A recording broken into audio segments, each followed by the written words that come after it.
Hi అది. Hi అండి, how are you? Fine fine. చాలా బిజీగా ఉన్నట్టున్నారు. ప్రభాస్ గారు ఈ సినిమా సక్సెస్ అనేది మనం త్రివిక్రమ్ గారి డైలాగ్ ఉంటుంది, అద్భుతం జరిగే ముందు దాన్ని కనిపెట్టక్కర్లేదు, జరిగిన తర్వాత ఎవరు మాట్లాడుకోక్కర్లేదు. అలాగే ఈ సినిమా స్టార్టింగ్ దగ్గర నుంచి కూడా మీకు గుడ్ థింగ్సే జరుగుతున్నాయి. ప్రభాస్ గారు పోస్టర్ టీజర్ లాంచ్ చేసింది, ట్రైలర్ లాంచ్ చేసింది ప్రభాస్ గారు. అలాగే అందరూ చాలామంది సపోర్ట్ చేశారు. నాకు తెలిసి ప్రభాస్ గారు టీజర్ లాంచ్ చేయడానికి ఏంటి రీజన్, ఏంటి ప్రత్యేకించి రీజన్ ఎక్కడ ఉంది? ఆయనకి మీకు ఎక్కడో చిన్న కనెక్షన్ ఉంది, బాహుబలి కనెక్షన్. ఎక్కడ జరిగింది ఏంటది? ఏం లేదండి, బాహుబలి సినిమా నేను విశ్వనాథ్ ఎక్కడో చూశానండి. సినిమా నైట్ థియేటర్కి వెళ్ళి చూశాను. సినిమా అయిపోయింది, నాకు ఫస్ట్ విజువల్ నుంచి నాకు మైండ్ బ్లాక్ అయిపోయాను. నేను ఎప్పుడైతే ఆ వాటర్లో వాటర్ ఫాల్ సీక్వెన్స్ ఉందో దానికే నేను బ్లాక్ అయిపోయాను. అంటే ఏంటిది ఇలా ఉంది విజువల్స్ అని, never before in Indian cinema అనే ఫీల్ వచ్చింది నాకు.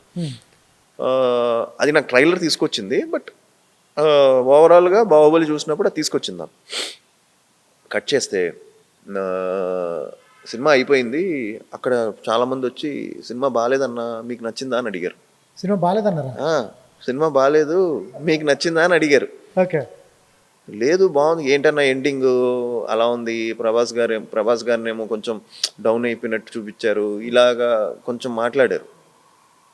ఇంత అద్భుతమైన సినిమా ఇంక దీని మించి ఎవరు తీయగలరు? నాకేం అర్థం అవ్వాలా.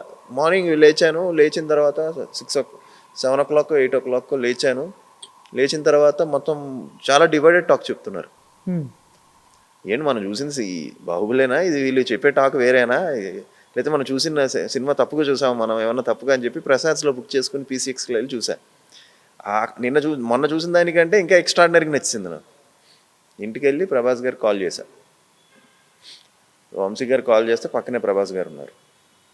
టక్కని ప్రభాస్ గారు ఎత్తుకున్నారు, లైన్లోకి వచ్చారు. వచ్చి చెప్పు డార్లింగ్ అంటే, అన్న సినిమా చూసాను, అదిరిపోయింది, it will be the sensational hit in Indian cinema అనిపిస్తుంది నాకు, అలా ఉంది ఈ సినిమా అని. ఈ ఫెల్ట్ సో హ్యాపీ. ఎందుకంటే ఆయనకి ఫీడ్బ్యాక్ వస్తూ ఉంటుంది కదా, కొంచెం ఆయన టెన్షన్ పడ్డారు, డివైడర్ రిపోర్ట్ ఏమైనా వచ్చేసిందేమో అని. ఎప్పుడైతే అది చెప్పడమో ఆయన he felt very happy. So this is the cute exchange we had with Prabhas. I personally had. బాహుబలికి అన్ని ప్లేస్ల నుంచి మంచి టాక్ ఉంది. మన తెలుగు దగ్గర స్టార్టింగ్లో చిన్న డివైడ్ టాక్ ఉంది, అది కూడా ఫస్ట్ డే ఫ్యామిలీ స్టార్ట్ అయిపోయాయి. ఫ్యామిలీ నుంచి అద్భుతమైన రిపోర్ట్ స్టార్ట్ అయిపోయింది. సాక్షి టీవీ ప్రసారాలను నిలిపివేయడం చట్టరీత్యా నేరం. సాక్షి టీవీ ప్రసారాల కోసం మీ స్థానిక కేబుల్ ఆపరేటర్ని వెంటనే సంప్రదించండి. DTHలో ఇంటర్నెట్లో కూడా సాక్షి టీవీ ప్రసారాలను వీక్షించవచ్చు.